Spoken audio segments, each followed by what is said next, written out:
Gusto mo ng chicken barbecue pero tinatamad ka na magpauling and mainit tapos mausok pa. So ituturo ko sa inyo kung paano mag chicken barbecue sa my stove. And madali lang din tong gawin and lutuin. So let's start. So inuna ko dito yung bawang, 6 na ulo ng bawang. Ayan, so pinitpit ko lang siya, binalatan, and then hiniwa-hiwa ko siya ng mince. Ganyan lang siya ka-mince yung ating garlic. And then kumuha na rin ako ng ilang peraso na kalamansi sa aming tanim na kalamansi dito sa may likuran namin. So siguro mga 8 pieces na kalamansi or 4 tablespoon na kalamansi. And then sinet aside ko lang siya. Then kumuha na ako ng malaking bowl. Una kong nilagay ang 1 cup Sprite or 7-Up. So bali dyan nagamit ko kasi yung half cup. So dalawa yung ginamit ko na, 2 half cup yung ginawa ko dyan. Next, 4 tablespoon calamansi juice. 5 tablespoon soy sauce. 5 tablespoon tomato ketchup. Bali yung ginamit ko talaga dyan yung UFC tomato ketchup kasi maasim talaga siya. Unlike dun sa mga nabibili minsan na yung sa palengke. Then 2 tablespoon oyster sauce. Then ilagay na rin natin yung minced garlic, half tablespoon of black pepper. Pero kung gusto niyo na mas manghang, gawin yung 1 tablespoon. And then 1 tablespoon sugar. Depende sa inyo kung anong sugar yung ilalagay nyo din. And then haluin nyo lang siya ng haluin hanggang sa matunaw yung sugar na nilagay natin at yung mga ibang sangkap pa na dapat nating tunawin dyan. Then halu-haluin nyo lang siya. Then pag nahalo na natin siya ng mabuti, ilagay na natin yung ating chicken.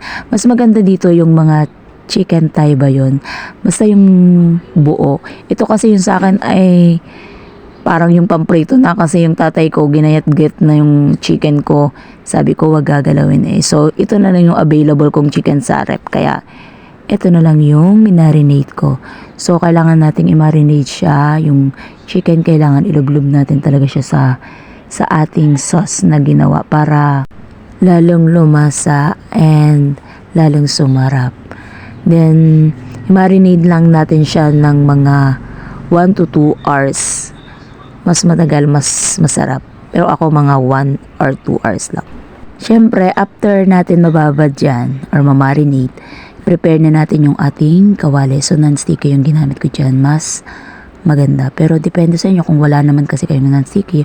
Okay lang din kahit yung mga ordinary natin na kawali. And then yan, nilagay ko na yung ating chicken. Bali anong tawag dito, yung sauce na ginawa natin, hindi natin sasama, bali yung chicken lang. And then yan, lagay natin lahat ng chicken sa ating kawali. And then yan, balik-balik na rin lang natin yung ating chicken na piniprito para maging even yung color niya, yung magiging brown. Pero wag naman natin sunugin, basta brown siya. Yan, medyo malabo yung ating cam kasi nalobat yung sa kong phone.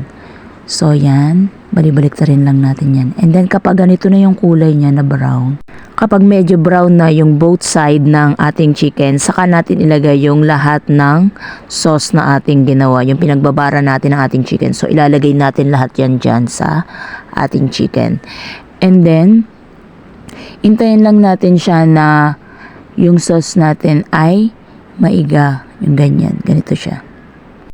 And then, yung ginagawa ko dito, medyo malakas yung apoy niya. Kasi, medyo madami yung sauce na kailangan nating tuyuin sa ating chicken. So, medyo matagal-tagal siya. Antayin lang natin siya na talagang mag-dry. And then, takpan din natin para maging even yung luto ng ating chicken. So, ayan, kapag ganyan na yung ating chicken, or yung 'di ba yung sauce natin ay nawawala na siya. Parang yung mga sauce niya na kumakapit sa ating chicken at mantika na lang yung natitira sa ating fan. Ayan, ganyan. Hintayin nyo lang. Depende sa inyo kung gusto nyo siya mas mapula pa. So, tagal-tagalan nyo ng konti. Pero ako, ganyan. Pagka yung wala na siyang sauce, parang mantika na lang natitira, okay na sa akin yan. And then, plating na natin. Alam nyo, magugustuhan to ng mga anak nyo kasi medyo matamis-tamis siya and talagang masarap and juicy siya sa loob. So sana nagustuhan nyo ang simpleng recipe natin ngayon, ang ating chicken barbecue sa kawali. Thank you guys and thank you for watching. Don't forget to follow, like and share Batangueña Craving. Enjoy eating!